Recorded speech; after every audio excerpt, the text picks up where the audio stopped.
Hello guys, I hope you're well. Thank you so much for joining me today. So today is camera build day. Yes, finally. So a few months back I mentioned that I was going to build my own large format camera, and I thought I would combine my joinery skills with my photography skills. So I mentioned in that previous video that I used to be a joiner. So before I turned a professional photographer, I used to run my own joinery business. And yeah, I used to build windows, doors, staircases, all of those sort of things. When I packed in, I gave my dad a lot of machinery. A lot of it was in pretty bad shape, and he used to be a carpenter before he retired, and he's got a workshop, a cabin that he purposely built at the top of his garden, and all that machinery went there. So that means I've got access to essentially a full working workshop, which is absolutely great. So we'll be heading there in a minute. And yeah, but before we do, I thought I'd just mention about the Bellows. The Bellows for the 4x5, I knew were going to be very, very difficult for me to build. I don't know whether my skill set would reach that far, but after a bit of to and froing and a couple of prototypes, I've managed to make them, and it was particularly tricky, to be honest. I'm not gonna gloss over that one. It was pretty difficult to make. I ended up making a couple of prototypes, like I just said. Initially, the material I used wasn't light tight, so I ended up getting different material. Material I ended up getting was for stage purposes, so for blackout curtains for stage purposes. And I managed to get enough to make a dark cloth out of as well, so that's something I'll be building very shortly. A dark cloth just to make sure I can see the ground glass properly. So before we head over to the workshop, I just want to say a massive thanks to 3 photographers that have helped not only teach me a lot about film photography, but also from an inspirational point of view as well. Those photographers are, in no particular order, Ben Horn, fantastic channel, always love Ben's work. Matt Day as well, heaps of advice on his channel about film photography, and also Nick Carver as well, absolutely love his videos. Yeah, and his sense of humour is fantastic as well. Really enjoy his channel. So there's links to all of those channels down in the description. If you've never taken a look at their channels before, I highly recommend it, especially if you are getting into film photography. So anyway, let's get packed up now, head over to my dad's workshop and get cracking on this camera build. Now, apologies guys, this video might be a bit of a long one, but I think it'll be worth it, and hopefully we can get a working camera by the end of the video. Okay, I'll see you at the workshop. So here we are at the marvellous cabin, the man cave. He's even put the heating on for me. What a legend. Shut that. So yeah, this is the little workshop, my dad's workshop. Yeah, I haven't been up here for a while. It's yeah, amazing space. So yeah, we're going to be using this wood today, this timber. This is Idigbo. This is a West African timber. It's a hardwood, and it's actually very, very durable, but it's also got some very interesting characteristics. It's short grain, but the grain's goes multi-directional, so it's very, very stable. It doesn't twist or warp. You know, timbers such as oak, they crack, they twist and warp, and they're not great for this sort of joinery. But Idigbo is very, very stable, very, very fine grain. So yeah, ideal for this sort of thing. Downside to it is it's blooming weighty. It weighs quite a bit. So maybe a timber such as poplar might be a better choice for something like this. But I don't have any poplar, and I do have some Idigbo. So we're going to be using Idigbo today to make this camera, or should I say attempt to make this camera. Got some drawings here that I've been working on now for the last couple of months, just trying to fine tune exactly what I was going to do. Obviously the bellows are already made, so the drawing really suits the bellows. The ground glass I've already got as well, so again the drawing is based around those 2 components. So it's just a case of getting my cutting list done and getting this bad boy machined up and assembling it, see what we can come up with.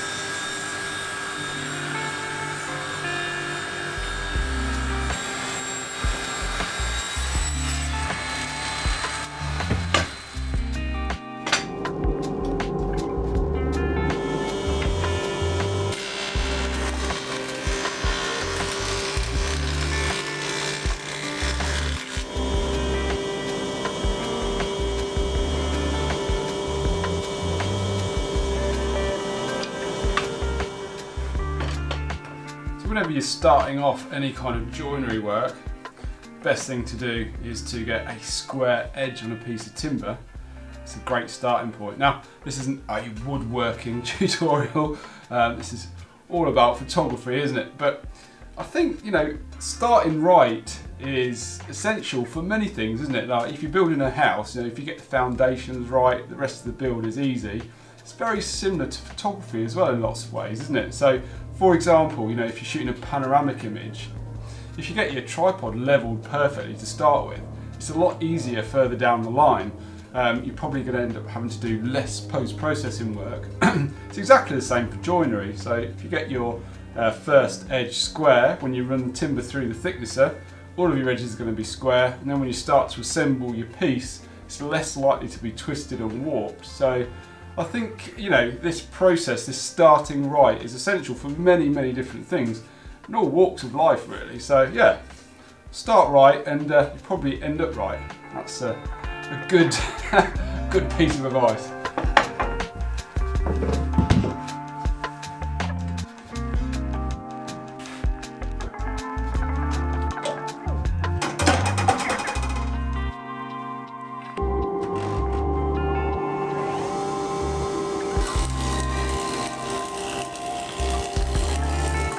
All of my timber now is all sized up, nicely planed up.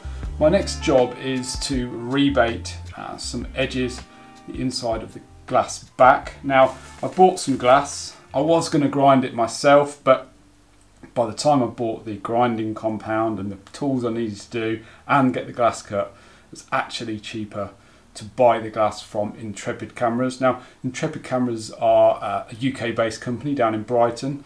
A really cool brand actually. They make view cameras, 4x5s, 8x10s. Really cool company, but they sell replacement glass for their cameras. So I picked up a replacement piece of glass for a 4x5 Intrepid camera, and I'm going to build my back around this. So yeah, these are about £20.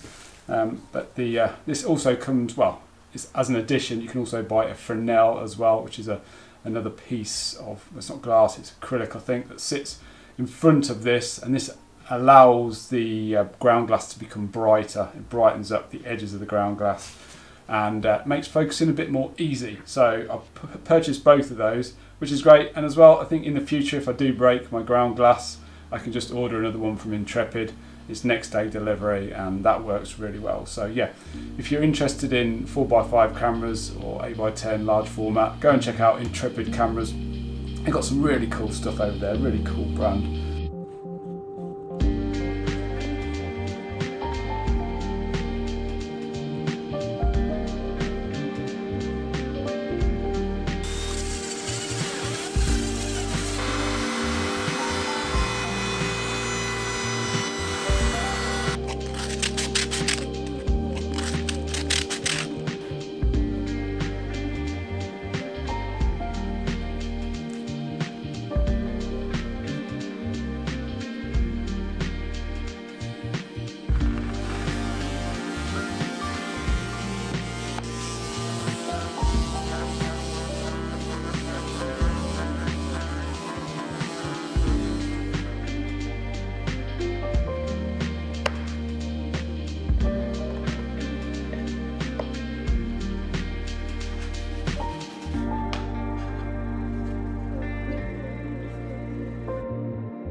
Now, this has been a bit of a long, winding path, if you like, this camera build. It started about 6 months ago. Haven't worked on it continuously, obviously, for 6 months, but I fitted it in around my other jobs and videos that I've been doing. And yeah, it's been really interesting because I know very, very little about large format photography. Well, I know a lot more now than I did 6 months ago, and that's partly to do with the fact that I didn't really have plans for this. I kind of made it up as I went along. So I drew some initial plans to start with, but the back, I wasn't really sure how I was going to do that. So I kind of made one section and then had a little bit more of a think about it, and it kind of evolved. So I didn't really want to copy somebody else's designs if there was some plans out there, or maybe like Intrepid, for example, I didn't want to copy their design. I quite often feel that if you can make your own way, things are a lot more rewarding. So that's what I did. I just made it up as I went along, essentially. Yeah, and hopefully it's turned out okay. Now there's still things on this that are prototypes, like these plastic clips I've just made. I will swap those out for metal ones probably, but I just wanted to see if they would work and how easy it is to swap things around. I decided not to make a rotating back. I decided to make the whole camera swap over so I can position it in a vertical orientation. So I don't think at any point I will ever, set my camera up and then think, oh, I need to do this in a vertical orientation. I think I'm going to know what my composition is before I get my camera out of the bag. And that is often the case with my digital photography. It's very rare that I think, oh, I need to take a vertical and a wide shot. So I think with careful planning prior to setting the camera up, I think I'll know. And then obviously I can either set it up horizontally or vertically. So it was easier to make as well, which is one of the reasons I did it. And that's essentially why I've got these knurled nuts in each side. So I can just flip it over. Here is, it looks a bit of a mishmash at the minute, but essentially I've used small rig rods and adapters for this. Now small rig make video cages for video rigs essentially. So you want to make a big rig, you can use these rodded bars and attach stuff to your camera. If you position your camera in a camera cage, you can add loads of stuff to it. You can make shoulder rigs and all sorts. Now I already had some small rig stuff which I use for my wedding filmmaking.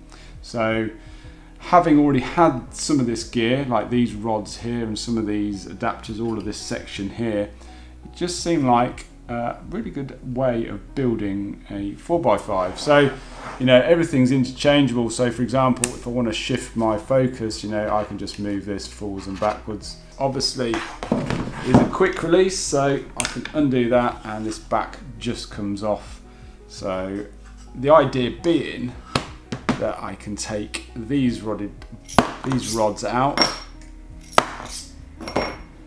take this section off as well, and then these two bars will just fold down on my tripod and actually stay on my tripod. So I'm not going to pack those away, which is going to save valuable space in my bag, because never at any point do I pack my tripod inside my pack. It's always strapped to the outside of the pack. So this is just going to be almost an addition to the tripod. So that's going to stay on the tripod. And then these bars here will go inside my bag. So I think that'll work really well. Another big problem was obviously the back and the ground glass. So this is a separate frame, a rebated frame, which is going to take the ground glass. This is going to be spring loaded in here, so there's going to be a little spring and bolt through, so this will lift up and accept the film holder. So yeah, that was a real fiddle to try and sort out actually, how I was going to do that. A lot different to some of the manufactured 4x5s that are on the market. They have an external spring system which allows the back to lift up, and then because it needs to squeeze back against the film holder to hold the film holder in exactly the same place as the back of the ground glass. So I'm hoping that what I see on the back of the ground glass is going to be what I see on my finished film. But yeah, just a case of really assembling all the parts now, and yes, we should be ready to take an image.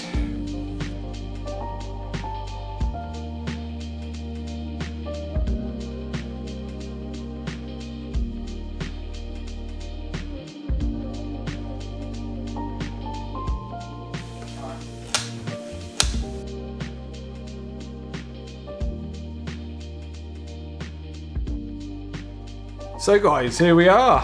The camera, it is finished, finally. It's taken a while, but we got there in the end, and yeah, it's been thoroughly enjoyable, to be honest, for the most part. Some head scratching moments too, but that's all part of the fun, isn't it? I can't wait, honestly can't wait to make an image with this camera, I really can't. Unfortunately at the minute we're in lockdown again, so getting out to some amazing beauty spots is not possible, but I do intend to make an image with this camera in next week's video, so stick around for that. Let me quickly just show you some of the movements I can do on the camera. So in terms of focusing, it's pretty straightforward. I just release these two levers here, and then we can just really gently slide the front standard backwards and forwards whilst the rear standard remains locked onto the tripod. So that's really handy. I did think about maybe making a focusing knob so I could do really fine-tune my focusing. That might be something that I may or may not need. I don't know. At the minute, it seems like I can make very, very fine adjustments quite easily. Time will tell though. And I think like with any camera, you don't really know how well the camera is going to suit you until you start using it. So that's one to work on for the future. In terms of the front standard, I've got a lot of movement. I can tilt it front and back, and I can also rise and fall, and it will also swing as well if I need that. But yeah, so lots of movement on the front standard. On the rear standard, however, the only movements I can really do are from left to right, which isn't a lot. But for the type of photography I intend to use this camera for, woodland and landscape photography, I don't know whether I'll need much movement with the rear standard. If I do have some plans that I can use to adapt this quite easily. So yeah, just to see how it goes really with that. Let me spin it around and I'll show you the rear. So here the ground glass is in, the Fresnel is in. This obviously is spring loaded, and it's spring loaded to accept the film holder, which is a 4x5 film holder, and that just, I'm not in a very good position here, but that just slides in and then that locks into place. So inside here there's several grooves, and the film holder's grooved as well, and that's essentially to lock it in place and also to stop the light getting in and exposing the film. So I'm hoping that it is light tight, but obviously I don't know until I use it. So that's the big one, whether it's light tight or not. But it all seems to fit in there nicely. Obviously you then pull the dark slide and take your exposure, replace the slide, and take the film holder out, and then you're ready to get it developed. So the only issue I can really see is whether I have a light leak. But like I said, I just won't know that until I expose some film. So that will be next week's video. So if you're interested to know whether this actually works, please do check out the video next week. Anyway guys, that's it for today's video. I know it's been a long one, and if you've made it this far, thank you so much. It's been an incredible project, especially something to work on during lockdown. Anyway, see you next week guys.